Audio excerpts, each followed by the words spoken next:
Anirudh. Hey, hi, Shaleen.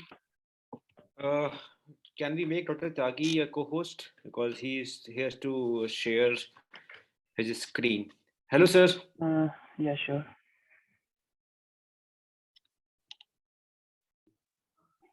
Your right has been given.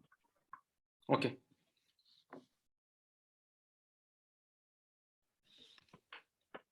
We'll wait for some time, Anirudh, and then we can start. Yeah, okay. And today I will give it to Tyagi sir.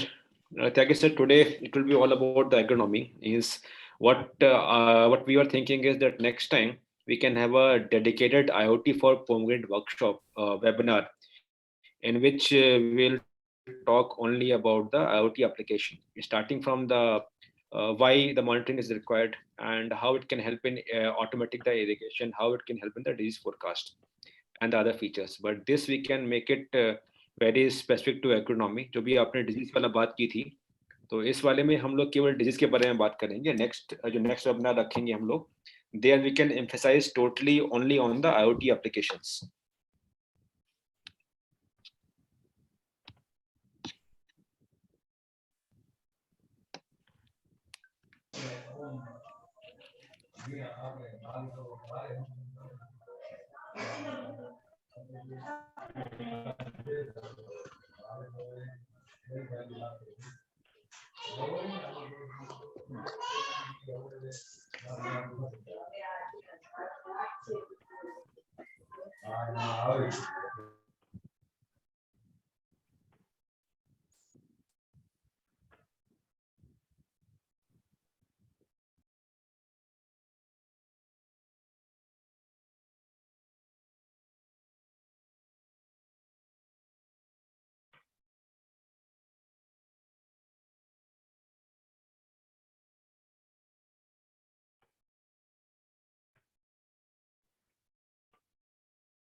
Kiran ji, आपको कुछ share करना है क्या? You can mute yourself and you can share. आपका question हो miss.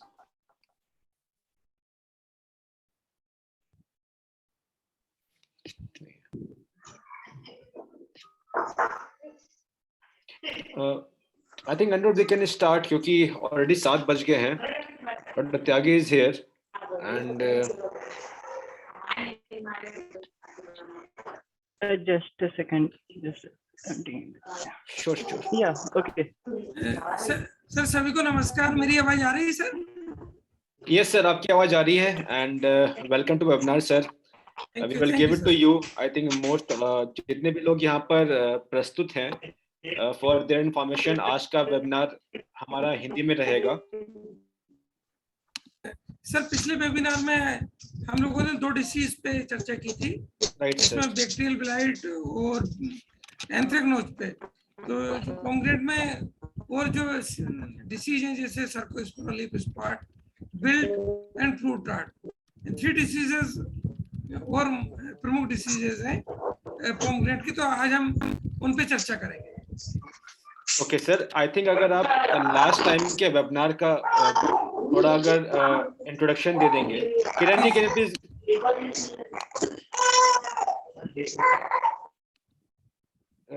Sir अगर थोड़ा last time के वेबिनार का थोड़ा आप अगर थोड़ा सा इंट्रोडक्शन दे देंगे कि लास्ट टाइम आपने क्या बात की थी and then we can start from there, ताकि जो बाकी लोग हैं जो इस वेबिनार में पहली बार आए हैं थोड़ा उनको इन्फॉर्मेशन मिल जाए.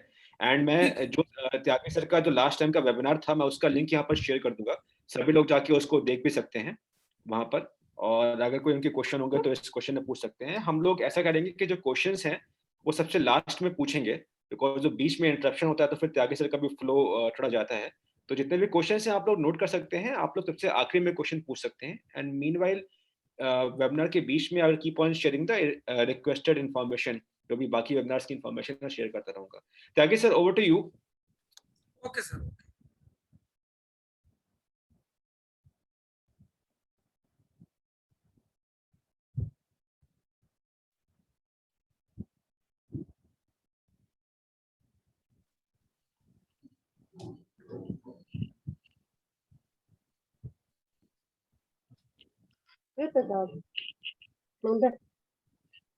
सर स्क्रीन शेयर हो रही क्या? Yes sir, yes sir, it's visible sir. Okay. कमी आवाज येतोय का? आज के वेबिनार में सभी किसान भाइयों को मेरा नमस्कार। मैं डॉक्टर एस के त्यागी, वैज्ञानिक, उद्यान विज्ञान, कृषि विज्ञान केंद्र खरगोन, मध्य प्रदेश में पदस्थ हूँ।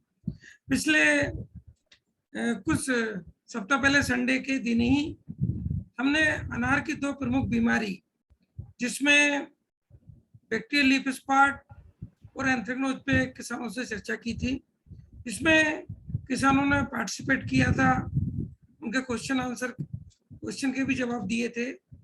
और इस वेबिनार में हम जो 3 और डिसीज हैं, जैसे सर्कोस्पोरा लीफ स्पॉट, विल्ट और फ्रूट रॉट पे हम चर्चा करेंगे डिटेल्स में कि इन रोगों की क्या पहचान है, डेवलपमेंट, इनके विकास के लिए क्या कंडीशंस हैं, क्या क्लाइमेट की रिक्वायरमेंट्स होती है, किस तरह से डिसीज का फैलाव होता है और कितना नुकसान इनसे होता है और किस तरह से हम मैनेज कर सकते हैं, मैनेजमेंट स्ट्रेटजीज क्या होंगी हमारी, इस पे हम चर्चा करेंगे।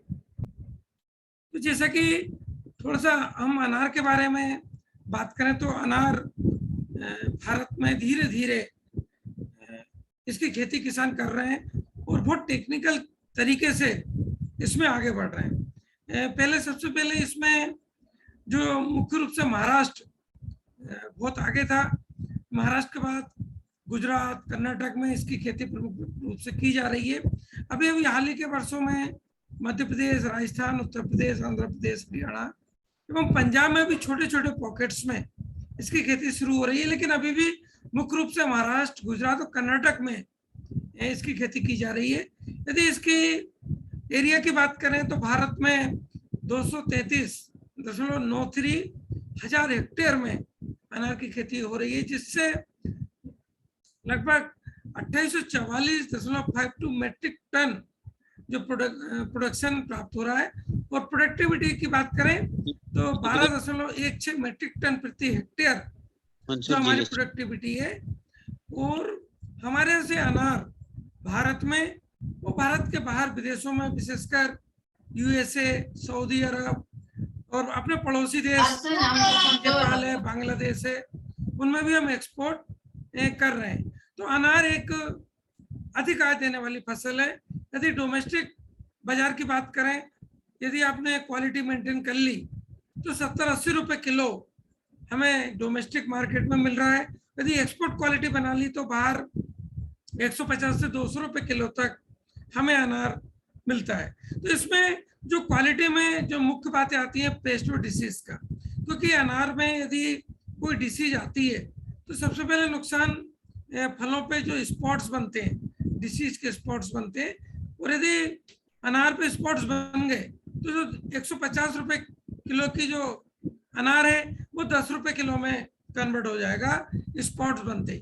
तो हमें शुरुआत से, जब से हमारे फल सेट होते हैं, फ्रूट सेट होते हैं, उसके पहले से और बाद में हमें इसकी डिसीज मैनेजमेंट पे हमें ध्यान देना होगा, ताकि जो हमारा जो प्रोडक्शन है वो प्रोडक्शन के साथ साथ क्वालिटी वाला प्रोडक्शन हो, ताकि हम बाजार में उसको अच्छे दामों पे बेच पाए। तो अनार में क्वालिटी प्रोडक्शन से ज्यादा महत्वपूर्ण क्वालिटी है। यदि आप बहुत ज्यादा प्रोडक्शन ले लो, क्वालिटी नहीं है, तो वो जो आपको मार्केट में रेट मिलेगा वो नहीं मिल पाएगा। वो जितना आप एक्सपेक्ट कर रहे हैं अनार से पर एकड़ या पर यूनिट एरिया, वो हमें नहीं मिल पाता। इसलिए डिसीज मैनेजमेंट में हमें फोकस करना है। तो जैसा कि शैलेंद्र सिंह जी ने बताया कि हमने पिछले जो वेबिनार है उसमें 2 डिसीज, एक तो बैक्टीरियल ब्लाइट और एंथ्रेक्नोज पे चर्चा की थी। तो शॉर्ट में थोड़ा सा मैं इनका इंट्रोडक्शन दे दूंगा कि जैसे बैक्टीरियल ब्लाइट है, ये अनार की प्रमुख बीमारी है और ये जो बैक्टीरिया होता है जेंथोमोनास एक्सोनोपोडिस नामक बैक्टीरिया होता है, उसके द्वारा ये बीमारी उत्पन्न होती है। और सबसे पहले ये बैक्टीरियल ब्लाइट 1952 में दिल्ली में रिपोर्ट की गई थी, लेकिन 1998 के बाद इसका आर्थिक इकोनॉमिकल इंपॉर्टेंस इसका बढ़ा है, क्योंकि अनार उगाने वाले प्रत्येक एरिया में धीरे धीरे इसका फैलाव हो रहा है और महाराष्ट्र में अधिकांश जो अनार के बगीचे हैं इस बीमारी से प्रभावित होने लगे हैं। इसके बाद इसके जो लक्षण होते हैं, जैसा कि आप स्क्रीन पे देख रहे हैं, इसमें ऑयली स्पॉट पत्तियों पर और फलों पर बनते हैं। इसमें जैसे पत्तियों पे ऐसा लगता है कि हमने तेल की बूंद गिरा दी हो, और ब्लैक स्पॉट अनियमित आकार के इरेगुलर स्पॉट्स के आसपास जो तेलीय आकार ऑयली स्पॉट बनते हैं, इसी तरह के ऑयली स्पॉट फलों पे बनते हैं। तो ये इस जो बैक्टीरियल ब्लाइट की प्रमुख पहचान आप स्क्रीन पे देख रहे हैं। फलों पर भी शुरुआत में छोटे धब्बे, बाद में ये धब्बे बड़े होते जाते हैं और सीवियर यदि डिसीज यदि बगीचे में आ जाए तो क्रैकिंग भी हमें फलों में देखने को मिलेगी। और मुख्य पहचान है, यदि आप ये देखेंगे तो ऑयली स्पॉट फलों पे और पत्तियों पे मुख्य रूप से बनते हैं, और बाद की अवस्था में आप जैसे ये देख रहे हैं कि एक क्रैकिंग हो जाती है और बहुत ज्यादा नुकसान इस बैक्टीरियल ब्लाइट से होता है। तो जैसा कि रोग का विकास हम बात करें डिसीज डेवलपमेंट की, तो संक्रमित फल और टहनियां मतलब fruits and shoots primary inoculum का काम करते हैं, और बैक्टीरिया का जो सेकेंडरी स्प्रे द्वितीयक प्रसार मुख्य रूप से बारिश और जो हम स्प्रे करते हैं पेस्टिसाइड इरिगेशन देते हैं उसके द्वारा, और जो हम इंस्ट्रूमेंट यूज करते हैं सिकेटियर है या जो ट्रेनिंग प्रूनिंग के जो इंस्ट्रूमेंट्स हैं कैंची है, उसके द्वारा एक पौधे से दूसरे पौधों में फैलता है। पहले बाटासोड्स जो लीसल्स हैं 2-3 दिनों के भीतर विकसित होते हैं और घेरे लाल धब्बे के रूप में दिखाई देते हैं। जुलाई से सितंबर तक रोग निर्माण तेजी से होता है और सितंबर अक्टूबर में अधिकतम पहुंच जाता है और फिर धीरे धीरे इसका जो है डिसीज इंसिडेंस कम होता जाता है। तो हमने मैनेजमेंट की पिछले वेबिनार में डिटेल्स में चर्चा की थी। तो आज हम बात करेंगे कि शॉर्ट में हमें जो डिजीज फ्री प्लांटिंग मटेरियल हमें यूज करना है, विशेषकर टिश्यू कल्चर से जो प्लांट्स तैयार होते हैं, चाहे वो national research centre of pomegranate Solapur हो या जो NHB नेशनल हॉर्टिकल्चर बोर्ड से एक्रेडिटेड जो नर्सरीज हैं जैसे जैन टिश्यू कल्चर है, केडिला है, आप इनसे भी प्लांट परचेस कर सकते हैं। इसके अलावा बगीचे का सैनिटेशन बहुत जरूरी है। जो पेड़ों से लीव्स गिर जाती हैं उनको कलेक्ट करके आपको हटाना है, और बोर्डो मिश्रण 1% का इसका स्प्रे करना है। डिसीज यदि आपको शुरुआती सिम्टम्स पत्तियों पर दिखते हैं, यदि वो दिखने लगे तो स्टेप्टोसाइक्लिन 0.25 ग्राम पर लीटर या ब्रोनोपाल 0.5 ग्राम पर litre plus copper oxychloride 50% WP 2.5 ग्राम प्रति लीटर में घोलकर 15 दिनों के अंतराल पर जब हम उसको स्ट्रेस देते हैं तो लीव्स निकलती हैं। उसके बाद 4 से 5 से 6 बार 15-15 दिन के अंतराल पर हमें स्प्रे करने। और जो कटे जब हम प्रूनिंग करते हैं तो कोशिश करें जो सूट्स हमने जहाँ से काटे हैं वहां पर 10% बोर्डो पेस्ट लगा दें। यदि ये संभव नहीं हो तो 1% बोर्डो मिश्रण का स्प्रे कर दें, तो ये डिसीज मैनेजमेंट हम कर सकते हैं। इसके बाद तो सेकंड हमने डिसीज की चर्चा की थी एंथ्रेक्नोज। ये फंगल डिसीज है, फफूंद जनित बीमारी है जो कोलेट्रोटिचम ग्लोस्पोरिडस स्पोरोइड नामक जो फंगस है उससे होती है। एंथ्रेक्नोज अनार का एक बहुत ही महत्वपूर्ण रोग है जो पत्तियों, जैसे कि आप स्क्रीन में देख रहे हैं, पत्तियों फलों को प्रभावित करता है। पत्तियां, कैलेक्स क्षेत्र फलों पर छोटे नियमित से लेकर अनियमित regular to irregular black spot पत्तियों पर और फलों पर बनते हैं। जो डिसीज इन्फेक्टेड लीव्स होती हैं, संक्रमित पत्तियां होती हैं, वो बाद में पीली पड़कर झड़ जाती हैं। और ये रोग 20 से 27 डिग्री सेल्सियस टेम्परेचर के बीच ये तेजी से फैलता है। इसमें पत्तियों पर भी स्पॉट्स बनते हैं और फ्रूट्स पर भी स्पॉट्स बनते हैं। जैसा कि हम डिसीज की बात करें, ये एंथ्रेक्नोज रोग को समान रूप से प्रभावी ढंग से फैलाने के लिए जो फंगस होती है गर्म और आर्द्र वातावरण पसंद करती है। कवक मुख्य रूप से पौधों के जो इन्फेक्टेड पार्ट्स होते हैं, जो टिश्यूज होते हैं, उनसे एक पौधे से दूसरे पौधों में फैलती है। और अगस्त से सितंबर के दौरान, जो अगस्त टू सितंबर जो मंथ होता है, उसमें ये डिसीज बहुत नुकसान करती है। हाई ह्यूमिडिटी और टेम्परेचर 20 से 27 डिग्री सेंटीग्रेड हो तो ये बहुत तेजी से फैलती है। तो इसमें जो हमें मैनेजमेंट करना है कि जो यदि आपकी डिसीज एंथ्रेक्नोज ज्यादा आती है तो मृग बाहर हमें छोड़ना है, जिसमें जून जुलाई में फ्लावर्स आते हैं, उसको छोड़ना है। हंसते अम्बे बाहर का चयन करें, उचित दूरी पर प्लांटेशन करें। कभी कभी क्या है, किसान बहुत क्लोज प्लांटिंग कर देते हैं, जिससे डिसीज का जो फैलाव है बहुत तेजी से होता है। तो जो national research centre of pomegranate है, वहाँ की जो रिकमेंडेशंस है वो 4.5 into 3 metre, row to row 4.5 metre और प्लांट टू प्लांट 3 मीटर, या फिट में बात करें तो लाइन से लाइन की दूरी 15 फीट और पौधे से पौधे की दूरी 10 फीट पे आप रोपण करें। और प्रूनिंग के बाद प्रत्येक प्रूनिंग जब हम करते हैं तो प्रत्येक प्रूनिंग पे बोर्डो मिश्रण 1% का हमें स्प्रे करना है। मई से दिसंबर के दौरान पुष्पन के समय कार्बेंडाजिम 50% WP 1 ग्राम प्रति लीटर या डाइफेनाकोनाजोल 25% EC 1 ml प्रति लीटर या थियोफेनेट मिथाइल 70% WP 1 ग्राम प्रति लीटर 15 दिन में एक बार हमें स्प्रे करना है, अदल बदल के। कभी भी एक ही फंजीसाइड से इंसेक्टिसाइड्स का कीट और रोगों के नियंत्रण में उपयोग नहीं करना है। यदि कॉन्टैक्ट फंजीसाइड्स की बात करें तो इसमें क्लोरोथालोनिल 75% WP 2 ग्राम प्रति लीटर पानी या मेनकोजेब 75% WP 2 ग्राम प्रति लीटर पानी के हिसाब से घोलकर इसका हम स्प्रे करेंगे।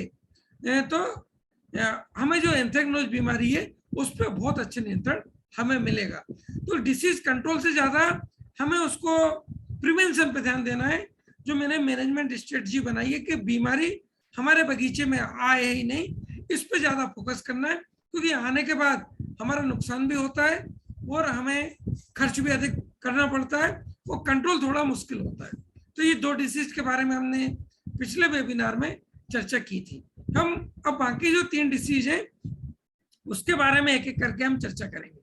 तो तीसरी डिसीज अनार की जो तीसरी बीमारी है सर्कोस्पोरा फ्रूट स्पॉट, तो ये रोग भी फफूंद जनित है, फंगस से होता है।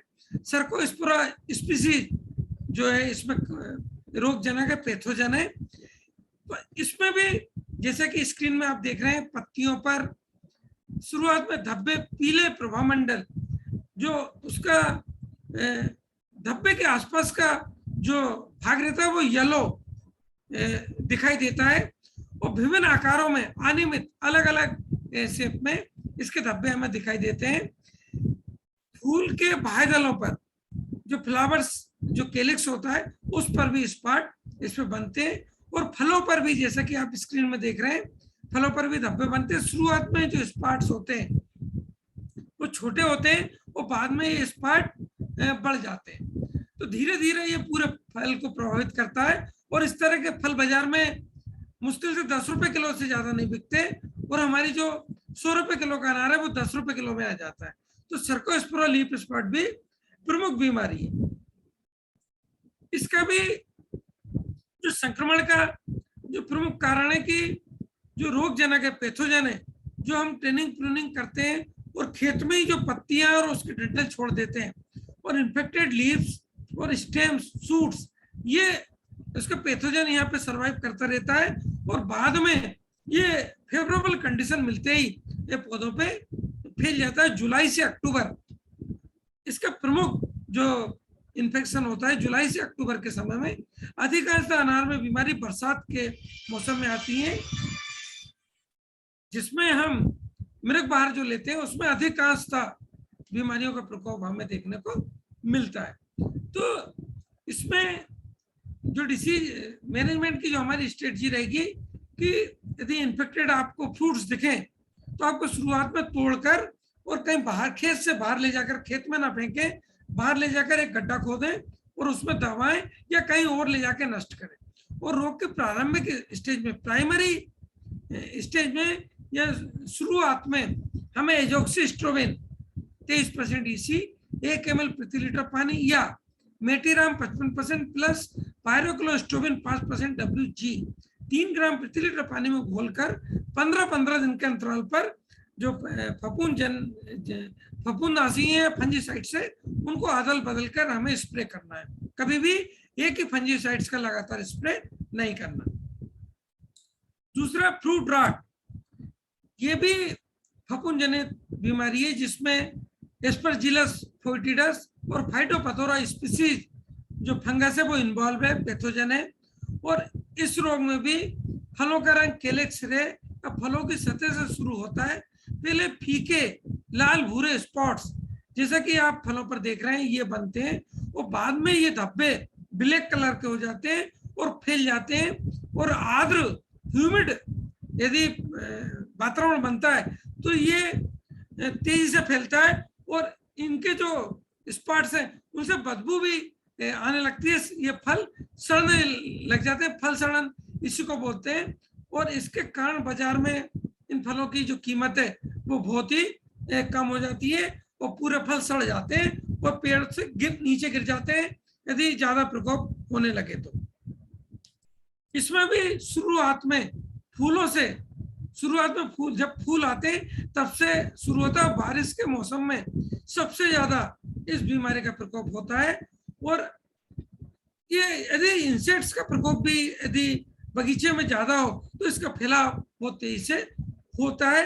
और यदि किसी कारण फलों में दरारें पड़ गई हैं या फल चोट हो गए हैं या टेनिंग प्रूनिंग में फल क्षतिग्रस्त हो गए तो एक पौधे से दूसरे पौधों में ये बीमारी तेजी से फैलती है। तो इसके लिए भी हमें शुरुआत में कार्बेंडाजिम 50% WP 1.5 ग्राम प्रति लीटर पानी या मेनकोजेब 75% WP 2.5 ग्राम प्रति लीटर पानी या कॉपर ऑक्सीक्लोराइड 50% WP 2.5 ग्राम प्रति लीटर पानी या क्लोरोथालोनिल 75% WP 2 ग्राम प्रति लीटर पानी या डाइफेनाकोनाजोल 25% EC 1 ml प्रति लीटर पानी में घोलकर 15 दिन में एक बार छिड़काव करना है। जो 5 मैंने फफूंदनाशक बताए हैं उसको 15 दिन में एक बार अदल बदल के छिड़काव करना है। कभी भी एक फंजीसाइड का स्प्रे नहीं करना है। इससे क्या है, एक तो रेजिस्टेंट बढ़ता है, दूसरा यदि हम एक्सपोर्ट करते हैं तो फलों में यदि हम एक ही फंजीसाइड्स का उपयोग करेंगे तो उसके फलों में जब जांच करवाते हैं तो कंसेंट्रेशन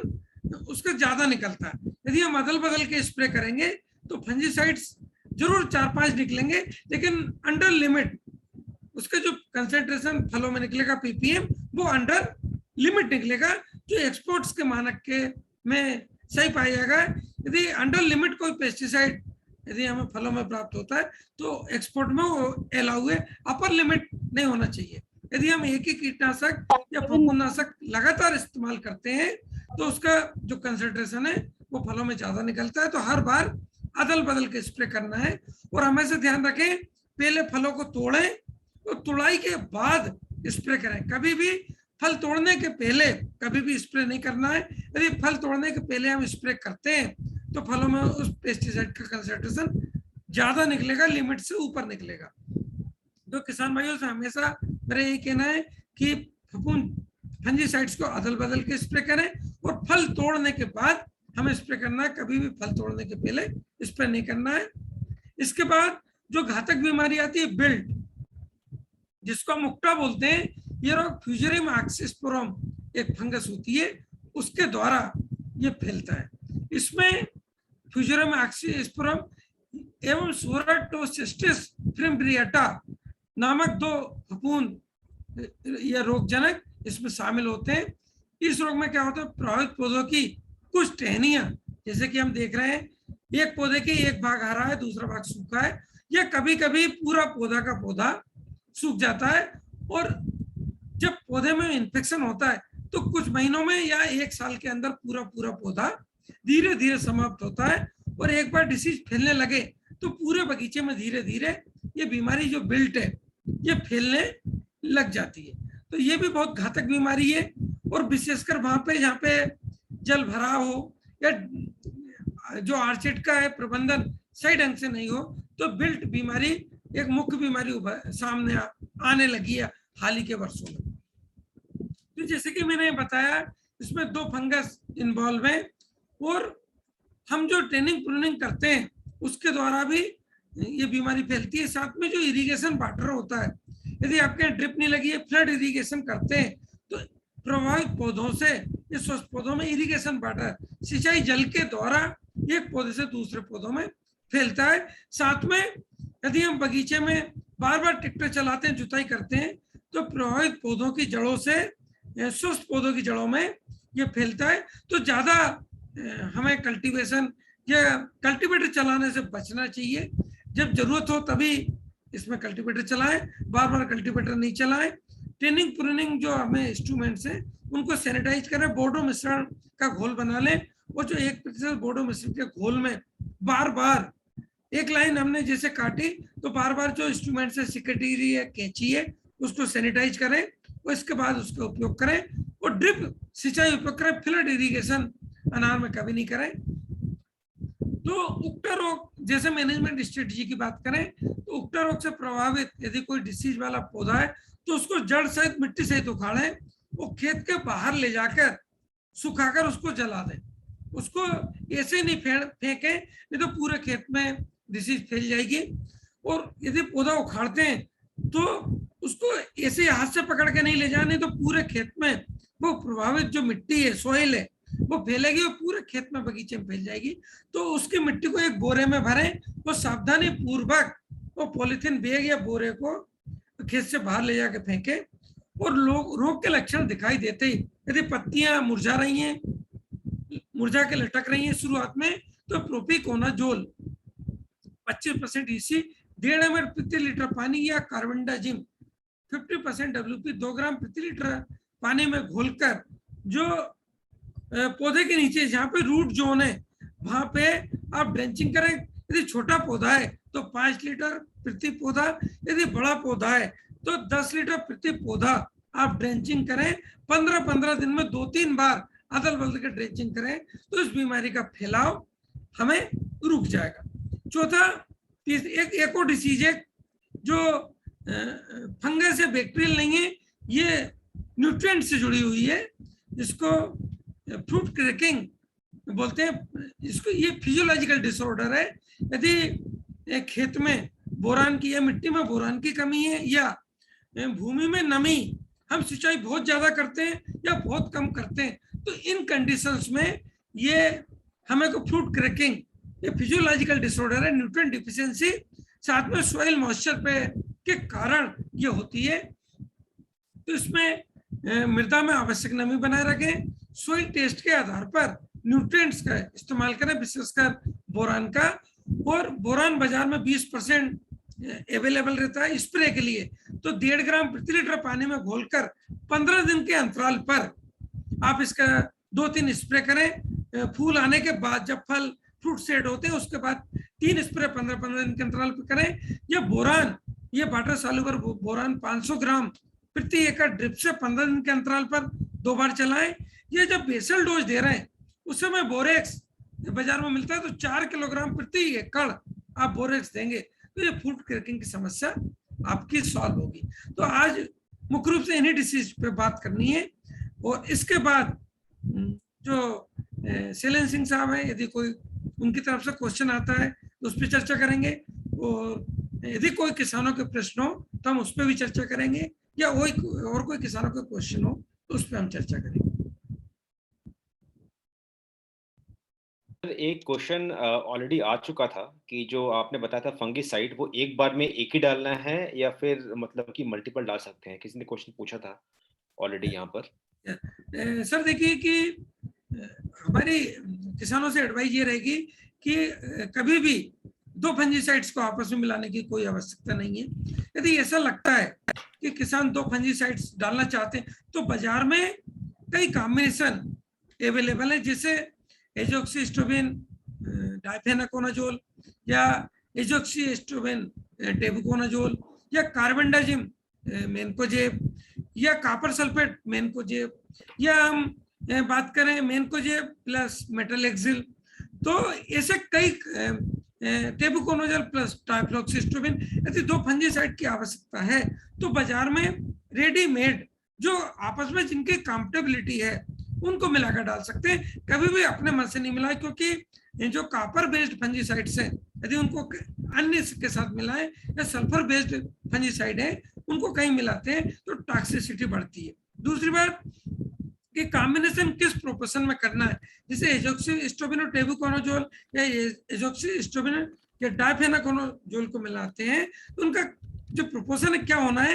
ये किसान को नहीं पता। तो साइंटिस्ट ने ऑलरेडी इस पर रिसर्च करके वो कंबाइंड प्रोडक्ट फंजीसाइड्स बनाए हुए, हमें रेडीमेड जो बाजार में अवेलेबल है कॉम्बिनेशन उनका उपयोग करना है, ना कि अपने मर्जी से मिलाना।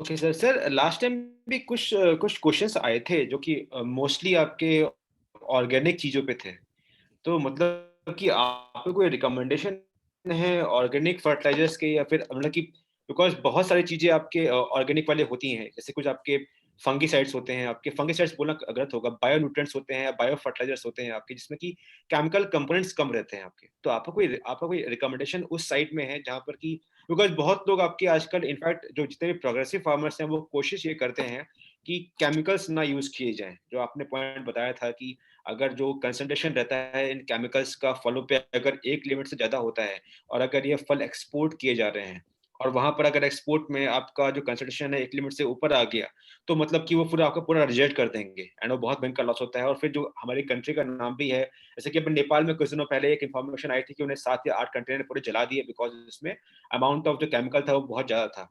तो इन चीजों से बचने के लिए फार्मर्स के लिए आपको कोई सजेशन है? सिंह साहब आपका बहुत अच्छा प्रश्न है। अपने पास ऑर्गेनिक और केमिकल दोनों ऑप्शन अवेलेबल है, तो मेरी सलाह शुरुआत में यही है कि शुरुआत में ऑर्चर्ड को ऑर्गेनिकली जैविक ढंग से हम मैनेज कर सकते हैं। केमिकल साइंटिस्ट की रिकमेंडेशन ये रहती है केमिकल उसी दशा में हमें इस्तेमाल करना है कि जब हमारी डिसीज यदि बहुत एपिडेमिक फॉर्म में आ जाए या एक ETL इकोनॉमिक थ्रेशोल्ड लेवल से यदि ऊपर चला जाए तो केमिकल का इस्तेमाल करना है। केमिकल के इस्तेमाल में भी जैसे मैंने अपनी बात में बताया कि फ्रिक्वेंटली जल्दी स्प्रे नहीं करना है। जैसे कई किसान जो प्रैक्टिस में सप्ताह में प्रति सप्ताह एवरी वीक केमिकल का स्प्रे करते हैं, ये गलत है। 15 दिन में एक बार स्प्रे करना, एक बार, क्योंकि जो अधिकांश जो केमिकल्स का वेटिंग पीरियड है वो 7 से 10 दिन रहता है। यदि हम 15 दिन में एक बार इस्तेमाल करते हैं तो कंसंट्रेशन उसमें बहुत कम आ पाएगा, अंडर लिमिट आ पाएगा, एक बात। दूसरी बात, हमें एक ही केमिकल्स का बार बार इस्तेमाल नहीं करना। यदि आप एक ही केमिकल्स का बार बार इस्तेमाल करेंगे तो कंसंट्रेशन ज्यादा आएगा। यदि हर बार केमिकल्स बदलेंगे तो केमिकल की लिस्ट जरूर बढ़ेगी लेकिन अंडर लिमिट रहेगी। दूसरी बात। तीसरी बात, कभी भी फल तोड़ने के पहले कभी भी कीटनाशक या फफूंदनाशक का इस्तेमाल कभी नहीं करना, क्योंकि आपको फल तोड़ना है 2 दिन पहले आपने इस्तेमाल किया पेस्टिसाइड्स, वो 2 दिन बाद फल तोड़ लिए तो जरूर आप में under upper limit chemical concentration निकलेगा। तो पहले फल तोड़ें, इसके बाद स्प्रे करें, इसके बाद 15 दिन बाद फल तोड़ें, तो आप कहीं भी जांच करवाएंगे अंडर लिमिट ही निकलेगा। 3 बात ही ध्यान रखना है। अब जैसे सिंह साहब ने बोला कि ऑर्गेनिकली ऑप्शन है, बिल्कुल केमिकल फर्टिलाइजर्स के भी ऑप्शन है, इंसेक्टिसाइड्स के भी ऑप्शन है और फंजीसाइड्स के भी ऑप्शन है। तो क्या हो सकता है कि यदि आप ऑर्गेनिकली मैनेज करना चाहते हैं तो प्लांट्स को न्यूट्रिएंट्स चाहिए।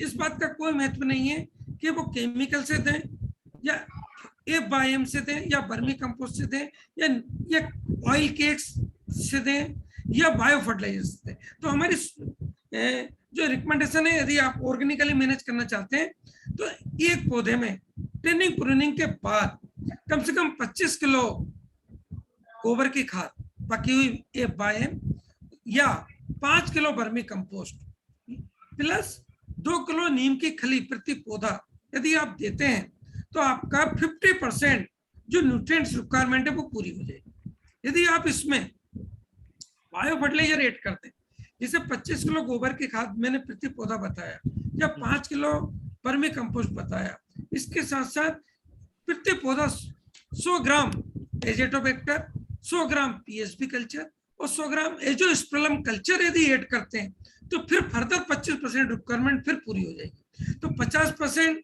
हम ऑर्गेनिक जो हमारे खाद हैं, जैसे FIM है, कंपोस्ट है, वर्मी कंपोस्ट है, नीम केक है, ये प्लस एजोटोबैक्टर, पीएसबी और एजोस्पर्मम यदि हम ऐड करते हैं तो 75% रिक्वायरमेंट हम पूरी कर सकते हैं, और 25% जो CS है वो केमिकल से कर सकते हैं। तो इस तरह से हम organic, bio plus chemical integrated management करेंगे तो बहुत कम अंडर लिमिट हमारा जो केमिकल रेसिड्यू से वो निकलेगा, और ये रिकमेंडेशन है, कोई दिक्कत किसी कंट्री में नहीं आएगी।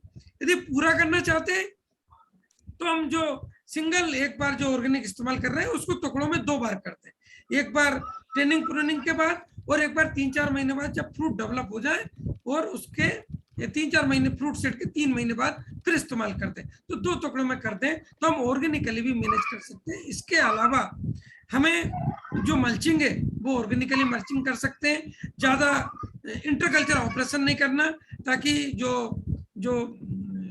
ऑर्गेनिक जो हमारे बैक्टीरिया हैं, बायो फर्टिलाइजर्स हैं, उनकी कॉलोनी डिस्टर्ब नहीं हो। इसके अलावा यदि इंसेक्ट पेस्ट की बात करें तो इंसेक्ट मैनेजमेंट के लिए हमारे पास बहुत ऑर्गेनिकली जो प्रोडक्ट्स हैं, जैसे नीम ऑयल, तो नीम ऑयल बाजार में 500 ppm से 10,000 ppm है। यदि शुरुआत में हम 1500 ppm नीम ऑयल का स्प्रे करते हैं, यदि एक पंप में 3 ml प्रति लीटर, या 50 ml प्रति पंप, या 600 ml प्रति एकड़ 200 लीटर पानी में घोलकर स्प्रे करते हैं, तो शुरुआत में जो सकिंग पेस्ट है, इसमें थ्रिप्स है, व्हाइट फ्लाई है, एफिड है, और जो पत्ती खाने वाली इल्ली है, फ्रूट बोरर है, उस पर अच्छा नियंत्रण मिलता है। यदि इनका डिसीज, इनका जो थ्रिप्स है, व्हाइट फ्लाई है, या एफिड जेसिड्स हैं, या फ्रूट बोरर है, इसका प्रकोप बढ़ता है, तो नीम ऑयल 10,000 ppm हम इस्तेमाल कर सकते हैं, 2 ml प्रति लीटर, या 30 ml प्रति 15 लीटर, या 400 ml प्रति 200 लीटर पानी में घोल के करते हैं। तो ये जब इनका प्रकोप बढ़ता है तो उस समय मैनेज होता है। इसके नीम ऑयल के अतिरिक्त हमारे पास बेवेरिया बेसियाना एक ये भी कीटनाशक है। ये बेवेरिया बेसियाना जो सकिंग पेस्ट है उसमें बहुत अच्छा काम करता है। इसके 5 ग्राम मात्रा प्रति लीटर पानी में घोलकर हम बेवेरिया बेसियाना का इस्तेमाल कर सकते हैं। इसके अतिरिक्त बेसिलस thuringiensis बाजार में अवेलेबल है। ये जो इल्ली होती है, फ्रूट बोरर होता है, उस पर काम करता है। तो इसके लिए 2 ग्राम मात्रा प्रति लीटर पानी में घोलकर हम इसका इस्तेमाल कर सकते हैं, बेसिलस thuringiensis का। तो ये कीटों के लिए ये कर सकते हैं। यदि आप रोग की बात करें तो ट्राइकोडर्मा ब्रेडी एक जैविक फफूंदनाशक है, और स्यूडोमोनास फ्लोरेसेंस ये भी एक जैविक फफूंदनाशक है। तो जैसे बिल्ट की बात करें तो जब हम गोबर की खाद डाल रहे हैं, जैसे मैंने बताया 25 किलोग्राम प्रति पौधा, उस गोबर की खाद में 50 ग्राम ट्राइकोडर्मा ब्रीडी और 25 ग्राम स्यूडोमोनास फ्लोरेसेंस गोबर की खाद में मिलाकर यदि हम उसको उपयोग करेंगे तो जो हमारा बिल्ट है उस पर रोकथाम मिलेगी। और ट्राइकोडर्मा ब्रीडी का हम वो पत्तियों पर भी स्प्रे कर सकते हैं, जिससे जो लीफ स्पॉट है, फ्रूट स्पॉट है, शुरुआत में हमें रोकथाम में मदद मिलेगी। इसके 5 ग्राम मात्रा प्रति लीटर पानी में घोलकर हम स्प्रे करेंगे तो शुरुआत में हम रोगों पे नियंत्रण कर सकते हैं। इसके अतिरिक्त ये बाजार की चीज है, जो हमारे घर पे हम गोमूत्र है उसका भी हम इस्तेमाल कर सकते हैं। तो गोमूत्र में एंटीबायोटिक्स रहते हैं, ह्यूमिक एसिड रहता है, साथ में माइक्रोन्यूट्रिएंट्स भी रहते हैं। जो हमारा ऑर्गेनिक इंस्टीट्यूट है गाजियाबाद में, वहाँ की जो लेबोरेटरी की जो एनालिसिस है कि गोमूत्र में यूरिक एसिड है, माइक्रोन्यूट्रिएंट्स हैं, प्लांट ग्रोथ रेगुलेटर्स हैं और ह्यूमिक एसिड्स है, तो ये प्लांट्स के लिए बेनिफिशियल है। यदि आप एक 15 लीटर के पंप में 250 ml यदि गोमूत्र का इस्तेमाल करेंगे तो इसमें पौधे को माइक्रोन्यूट्रिएंट्स, ह्यूमिक एसिड और न्यूट्रिएंट्स और ग्रोथ रेगुलेटर्स भी मिलेंगे। इससे ग्रोथ और डेवलपमेंट पौधों का अच्छा होगा। इसके अतिरिक्त जो हमारे फील्ड पे नेचुरल लीव्स, जिसको 5 पत्ती काढ़ा हम बोल सकते हैं, उसको आप घर पे बना सकते हैं। इसमें नीम की पत्ती, सीताफल की पत्ती, करंज की पत्ती, इनका जो जो कीट रोधी गुण रखती हैं, इस तरह की पत्तियों को हम उबाल के और इसका काढ़ा बनाकर इसको प्रतिपम हम 500 ml 15 लीटर में 500 ml इसका घोल बना के पत्तियों पे स्प्रे करते हैं, तो शुरुआत में कीटों पे ये बहुत अच्छा नियंत्रण करेगा। तो हमारे कई किसान इसका इस्तेमाल कर रहे हैं। और जो मैंने जैविक नीम तेल, बेबरीना बेसियाना, सूडोमोनास, ट्राइकोडर्मा विरिडी, नीम केक, ये सब है ना ICAR से रिकमेंडेड टेक्नोलॉजी है। आप इनका इस्तेमाल कर सकते हैं शुरुआत में। और यदि आवश्यकता पड़ता है, यदि डिसीज का प्रकोप बढ़ता है, उसी कंडीशन में हमें केमिकल इस्तेमाल करना है। वो केमिकल में भी जो मैंने एडवाइस किया है उसके अनुसार केमिकल यूज करना। सर एक क्वेश्चन थोड़ा आउट ऑफ बॉक्स होगा, क्योंकि मैंने ये देखा है, सर भी आपने बताया ऐसे गौमूत्र में आपका या काऊ यूरिन में इस तरह के आपके कंपोनेंट रहते हैं। तो जैसे कई लोग फिश कल्चर भी करते हैं, फिश पॉन्ड भी होते हैं, और जो उसका पानी होता है क्या वो भी लाभदायक होता है इस तरह के, मतलब किसी भी तरह के पौधे में, या फिर अरार में कुछ लोग उस तरह यूज करते हैं? बिकॉज जो हमने ऑब्जर्व करा है, जैसे कि हमारे ऑफिस में कोई प्लांट लगे हुए हैं, अगर आप फिश टैंक का पानी डालते हैं तो it seems like, I might be totally wrong over here, जो ग्रोथ होती है कंपैरेटिवली ज्यादा अच्छी होती है। तो क्या इसी वजह से होता है? बिकॉज मतलब कि एट देन तो आपका कंपोस्ट ही आपका है, तो कुछ मतलब कि थोड़ा अलग क्वेश्चन है। पर देखिए क्या होता है कि जो भी फिश पॉन्ड है, तो फिश को, मछली को खिलाने के लिए विभिन्न तरह का दाना, चारा, जिसको जो मछली खाती है उसको किसान डालते हैं, और मछली खाने के बाद उसका जो वेस्ट है वो उसी पानी में रहता है। तो जो हम खिलाते हैं उसमें न्यूट्रिएंट्स ये रहता ही रहता है। तो जब वो ऐसा वाटर में यदि अपन एनालिसिस करते हैं, तो फ्रेश वाटर की अपेक्षा इस वाटर में न्यूट्रिएंट्स ज्यादा रहते हैं। तो चाहे वो फिश टैंक का वाटर हो, या बात करें वर्मी बॉस, यदि कोई किसान वर्मी कंपोस्ट तैयार करता है तो उसमें भी नमी बनाने के लिए वो बार बार पानी देता है। इसके जो अतिरिक्त पानी होता है वो जो वर्मी पिट से बाहर निकलता है, उसको वर्मी बास बोलते हैं। तो वर्मी बास या ये फिश टैंक का पानी, इसमें न्यूट्रिएंट्स रहते हैं, और डेफिनेट ये है ना पौधे पे छिड़काव करते हैं तो इसका फायदा मिलता है। ये तो फिश टैंक या अपने वर्मी बास की बात हुई। लेकिन कई मामलों में तो यदि फ्रेश वाटर, यदि जैसे मिलीबग का प्रकोप है, यदि तेज फुहार से हम फ्रेश वाटर भी इस्तेमाल करते हैं, तो जो मिलीबग होता है उसकी जो स्किन होती है बहुत मुलायम होती है। तो फ्रेश वाटर से भी हम लीव्स पे यदि तेज स्प्रे करते हैं तो उसकी जो स्किन ब्रेक हो जाती है, वो कंट्रोल मिलता है। कभी कभी क्या होता है कि रोड किनारों के बगीचे रहते हैं, जो धूल उड़ती है, तो कभी कभी जो डस्ट है वो पत्तियों पे जम जाती है। तो यदि हम फ्रेश वाटर भी इस्तेमाल करते हैं पत्तियों पे, तो पत्तियों से धूल, ये जो डस्ट है वो हट जाती है। और जो पत्ती है उसमें यदि डस्ट हट जाती है तो क्लोरोफिल की मात्रा ज्यादा बनती है, वो जो सनलाइट होती है उससे फोटोसिंथेसिस की क्रिया ज्यादा होती है, तो ग्रोथ और डेवलपमेंट के लिए बहुत अच्छी होती है। कभी कभी क्या होता है, हम यदि ये वाटर का एनालिसिस करते हैं तो वाटर में भी ये न्यूट्रिएंट्स होते हैं, फ्रेश वाटर में भी न्यूट्रिएंट्स होते हैं। और यदि हम उसका सिंगल स्प्रे भी करते हैं, जैसे बरसात का पानी यदि पत्तियों पे गिरता है तो बरसात के पानी से ग्रोथ हमें तेज देखने को मिलती है। इसी तरह स्प्रिंकलर जब हम इस्तेमाल करते हैं तो पौधों में एक अलग चमक हमें देखने को मिलती है। तो पानी में भी न्यूट्रिएंट्स ऑलरेडी अवेलेबल रहते हैं।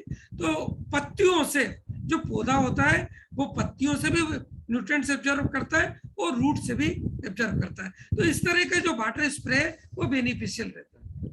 सर एक क्वेश्चन आया था, what is the can we use cobalt chloride as micronutrient? Puja ji हैं इस ग्रुप में, उन्होंने पूछा था। अभी अभी हाल ही के जो वर्षों में जो कोबाल्ट है वो भी एक इसेंशियल एलिमेंट्स में शामिल हुआ है कुछ पौधों के लिए। जैसे अभी 17 प्लांट न्यूट्रिएंट्स सभी पौधों के लिए इसेंशियल घोषित हुए, लेकिन 4 जो न्यूट्रिएंट्स हैं, प्लांट न्यूट्रिएंट्स, वो किसी किसी पौधे में लाभकारी पाए गए हैं, जिसमें क्लोरीन है, कोबाल्ट है, और भी जो न्यूट्रिएंट्स है तो वो लाभकारी पाए गए। लेकिन वो ट्रेस एलिमेंट्स है, बहुत कम क्वांटिटी में इनके प्लांट्स को रिक्वायरमेंट है। यदि सोइल में यदि इसकी न्यूट्रिएंट्स की डिफिशियंसी है, तो यदि इस्तेमाल करते हैं तो बेनिफिट हो सकता है। यदि न्यूट्रिएंट्स में पर्याप्त मात्रा में है तो फिर स्प्रे करने की कोई आवश्यकता नहीं। सर एक और क्वेश्चन है पटोले रत्नदीप जी का कि fruit size and good colour के लिए क्या करें? देखिए, फ्रूट क्वालिटी और कलर ये डिपेंड करता है कि आपके यहाँ कैसी क्लाइमेट है और आप किस बाहर को आप ले रहे हैं। कभी कभी जहाँ पे बहुत हाई टेम्परेचर होता है वहाँ पे स्किन का कलर तो लाल हो जाता है, लेकिन अंदर दाने का कलर सफेद बना रहता है। तो आप अपने जलवायु को देख के आपको क्रॉप रेगुलेशन करना चुनना। दूसरा, न्यूट्रिएंट मैनेजमेंट बहुत जरूरी है। सिर्फ केमिकल के भरोसे, जैसे सिंह साहब ने पहले भी बताया, सिर्फ हम केमिकल के भरोसे फ्रूट साइज और क्वालिटी नहीं बना सकते। तो हमें इंटीग्रेटेड न्यूट्रिएंट मैनेजमेंट पे जाना होगा, जिसमें ऑर्गेनिक फर्टिलाइजर्स, बायो फर्टिलाइजर्स और केमिकल में भी जो हमारा बल्क फर्टिलाइजर्स है, DAP, potash, single super phosphate plus water soluble fertilizers, जिसमें 19-19, 052-34, 13-045, इस तरह से हम कॉम्बिनेशन बना के न्यूट्रिएंट मैनेजमेंट करेंगे स्प्लिट डोज दे के, तो फ्रूट क्वालिटी और कलर बहुत अच्छा डेवलप होगा। ओके सर, एक आपका एक और क्वेश्चन है सर, प्लग और टिपिकी को कंट्रोल करने के लिए क्या क्या करना पड़ेगा? अतुल चौधरी जी हैं इसका सर एक बार गुजरात। सर प्लग और टिपिकी को कंट्रोल करने के लिए सरप्लग और टिपिकी को कंट्रोल करने के लिए क्या करना पड़ेगा? ये कोई कीड़े हैं क्या? मुझे मालूम नहीं है, थोड़ा मेरी लिमिटेशन है। सरप्लग और टिपिकी, अतुल चौधरी जी। देखिए, मैं भी नहीं समझ पाया, क्योंकि जो इसके लिए जो आइडेंटिफाइड जो पेस्ट और डिसीज है उसमें मुख्य रूप से, जैसे इंसेक्ट्स की बात करें तो थ्रिप्स है, व्हाइट फ्लाई है, एपिड्स है, फ्रूट बोरर है, सूट बोरर है, स्टेम बोरर है, ये आइडेंटिफाइड पेस्ट है। डिसीज में जैसे बैक्टीरियल लीफ स्पॉट है, बैक्टीरियल ब्लाइट है, सर्कोस्पोरा, अल्टरनेरिया, बिल्ट है, ये डिसीज आइडेंटिफाइड है।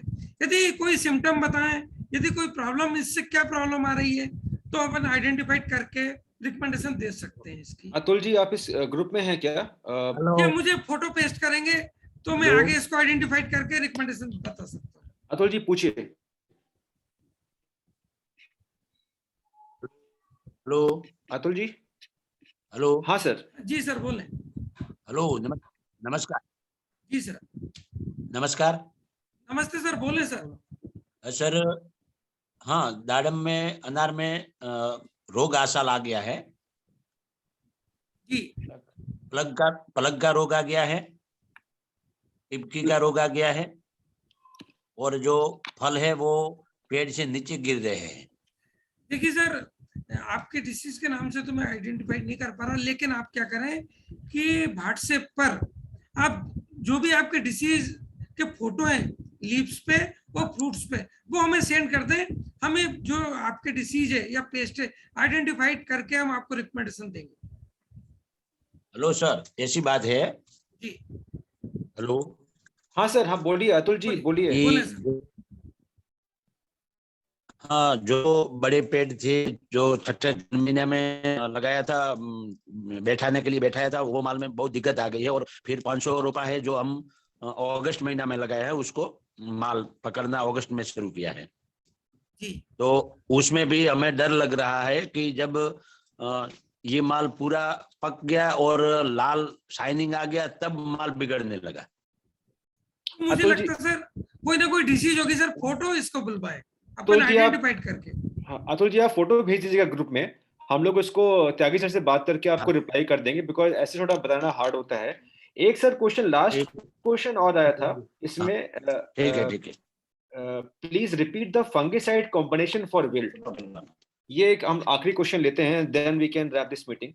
ओके जी। कि जैसे बिल्ट का हमें मैनेजमेंट करना है, तो जैसे कि मैंने बताया कि प्रत्येक जो हम प्रूनिंग करेंगे उसके बाद जो हम बेसल डोज देते हैं, जैसे गोबर की खाद हम 3 साल के बाद एक पौधे को 25 किलो जो गोबर की खाद देंगे, उसमें 50 ग्राम ट्राइकोडर्मा ब्रिडी मिला के उसको देना है। और डिसीज के सिम्टम शुरू होने के होते से ही हमें प्रोपिकोनाजोल 25% EC 1.5 ml प्रति लीटर पानी, या कार्बेंडाजिम 50% WP 2 ग्राम प्रति लीटर पानी में घोलकर ड्रेंचिंग करना। यदि पौधा छोटा है तो 5 लीटर जो घोल है वो पर प्लांट देना है। यदि पौधा 3 साल के बाद का है तो एक पौधे को 10 लीटर पानी रूट जोन में पूरा ड्रेंच करना है 15-15 दिन में 3-4 बार, तो आपका डिसीज कंट्रोल होगा। Okay sir, I think sir अभी तो और कोई नए क्वेश्चन नहीं आए हैं, तो हम हेलो लोग क्या सर, कर सकते हेलो हैं? सर, हाँ सर बताइए। Hello sir. हाँ sir, I am Gyaneshwar Kolekar from Solapur. Okay sir. Sir हमारी 2 एकड़ भगवा बाग है जी और उस भगवा बाग है, भगवा, जी जी, भगवा वैरायटी बहुत अच्छी वैरायटी, बोले।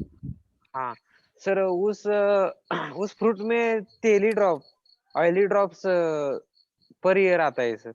हाँ, वो मुझे पता है कि महाराष्ट्र में विशेषकर सोलापुर का एरिया बैक्टीरियल ब्लाइट से प्रून है, वो एरिया में बैक्टीरियल ब्लाइट आता है। तो जैसे कि मैं स्क्रीन में आपको अभी दिखा रहा हूँ कि जो बैक्टीरियल ब्लाइट है, इस तरह के, आप स्क्रीन दिख रही है आपको? हाँ यस सर, दिख रही है। ये पत्तियों पे इस तरह के जो ऑयली स्पॉट हैं बनते हैं और फलों पे इस तरह के स्पॉट बनते हैं। तो ये महाराष्ट्र में एक प्रमुख प्रॉब्लम हाँ है। यस सर, ऐसे ही बनता है ना आपके यहाँ? हेलो, क्या सर? जो हाँ क्या? जो स्क्रीन दिख रही है पत्तियां, इस पे ऑयली स्पॉट बने हाँ हुए हैं। ऐसे ऐसे ऐसे सर, ऐसे ऐसे। ऐसे ही बनता है, मुझे मालूम है कि हाँ। आपके यहाँ ये प्रॉब्लम है। तो आप क्या करें कि हाँ ये मैं आपको रिकमेंडेशन दे रहा हूँ कि जैसे आप ट्रेनिंग प्रूनिंग करते हैं, पत्तियां नीचे झड़ती हैं, टहनी झड़ती हैं, उनको पूरा इकट्ठा करके खेत के बाहर ले जाके जलाएं, उसी में नहीं पटके। यदि आप पत्तियां, डंठल, सूट सिस्टम उसी में काटने के बाद पड़े रहेंगे तो आपकी जो बीमारी है वो बहुत तेजी से फैलती है। उनको ले जाके आप एक खेत के बाहर ले जाके जला दें। इसके बाद बोर्डो मिश्रण ये घर पे बनता है, इसका 1% का काटने के तुरंत बाद, ट्रेनिंग प्रूनिंग के बाद तुरंत इसका स्प्रे करें।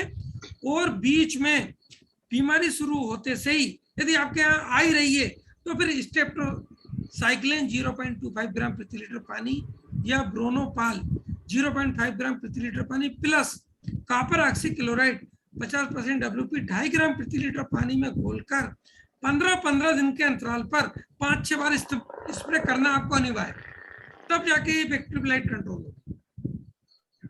5-6 स्प्रे करना है 15-15 दिन में।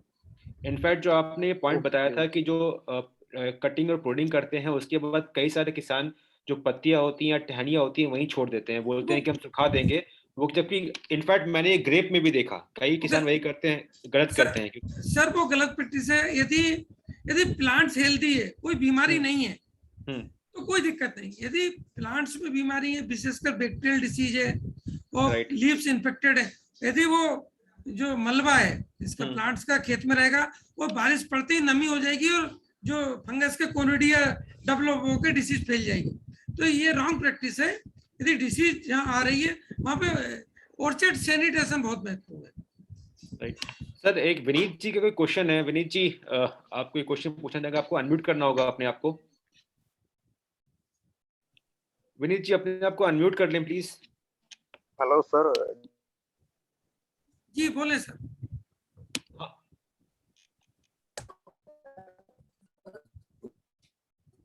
विनीत जी आप फिर से म्यूट पे चले गए हैं, थोड़ा अपने आप को अनम्यूट कर दीजिए प्लीज और अपना क्वेश्चन पूछें।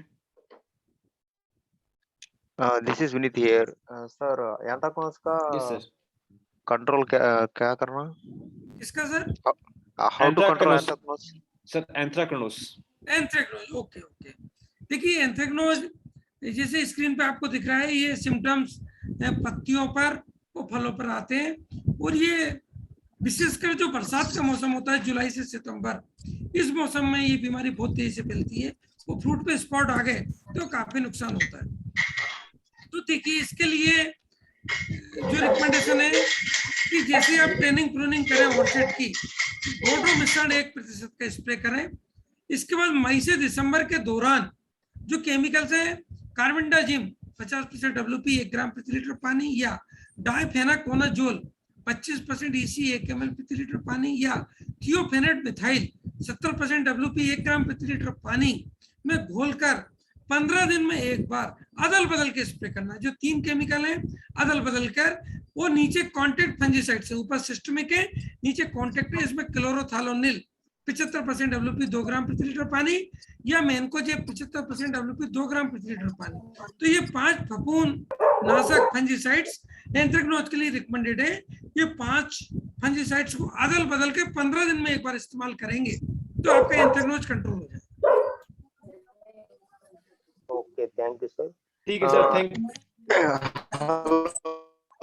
Basically, we are. Vineet ji, आपकी थोड़ा बैकग्राउंड में बहुत ज्यादा नॉइस है, प्लीज अपने आपको sir Can you hear me? Sir बोलें।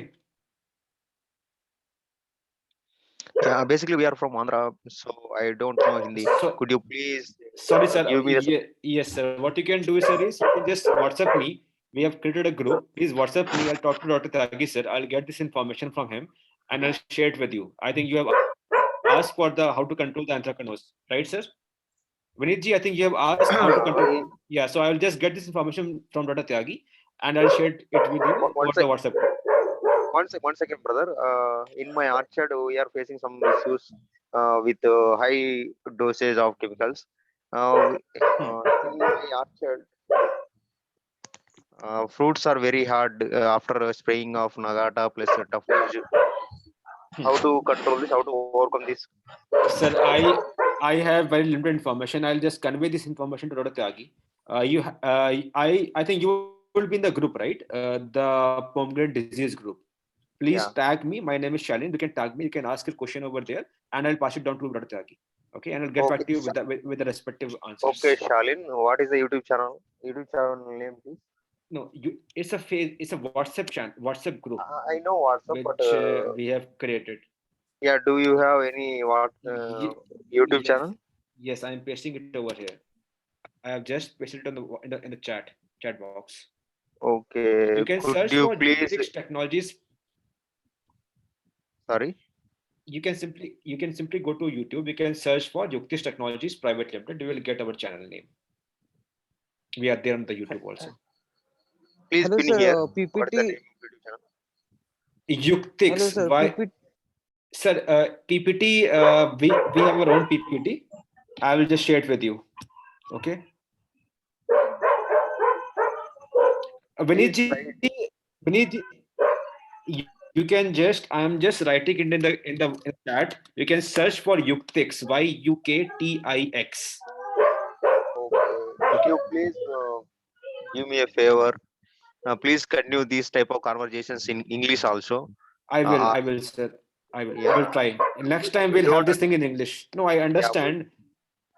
We don't understand Hindi. No, I totally got your point, sir, and I respect that. Means that's why we mentioned that in Hindi. We'll try to do it in the vernacular languages also. In fact, we are right now doing in Kannada and English and Hindi.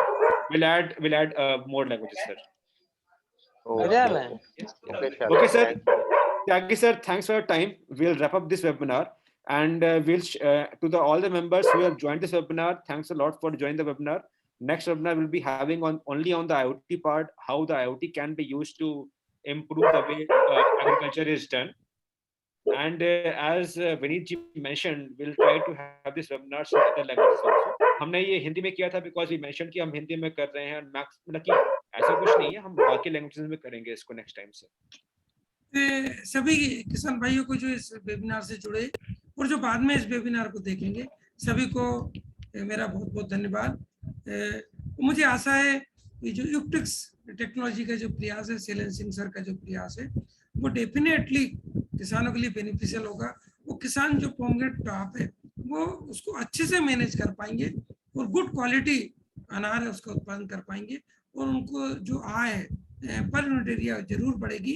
तो technology का इस्तेमाल करेंगे। और मुझे युक्टिक्स technology से Shailendra Singh sir से जो time मिला, मैं जो मेरा एक्सपीरियंस है वो शेयर करने का, उन्होंने जो मुझे अपॉर्चुनिटी दी उसके लिए बहुत बहुत धन्यवाद। Thank you, sir. Thanks a lot. Good night, good night everyone. Thank you. Jai Hind. Thank you sir, thank you sir. Sir PPT group में सेंड करो।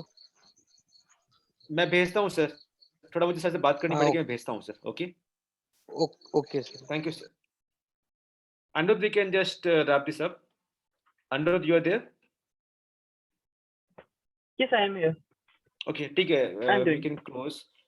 Yeah, sure. And if anyone have any question, please feel free to ping us on the WhatsApp. थोड़ा time limit रहता है.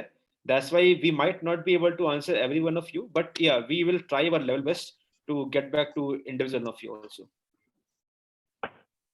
Yeah, ठीक है Anirudh, bye. Sir Thank काही you. Question विचारायचे असले तर मोबाईल नंबर सेंड करना. ओके सर, मैं यहाँ पर लिख दे रहा हूँ सर अपना नंबर. हाँ. त्यागी सर का number I can not share unfortunately over the public forum because फिर वो बहुत ज़्यादा बस क्वेश्चन आने लगते हैं. आप हमें भेज दीजिएगा, हाँ. Will try to pass it to you. हाँ. Pass it to you. ठीक है सर? ओके सर, ओके ठीक है. Thank you. Bye. So, thank you everyone and have a very good night. Thank you. Bye bye.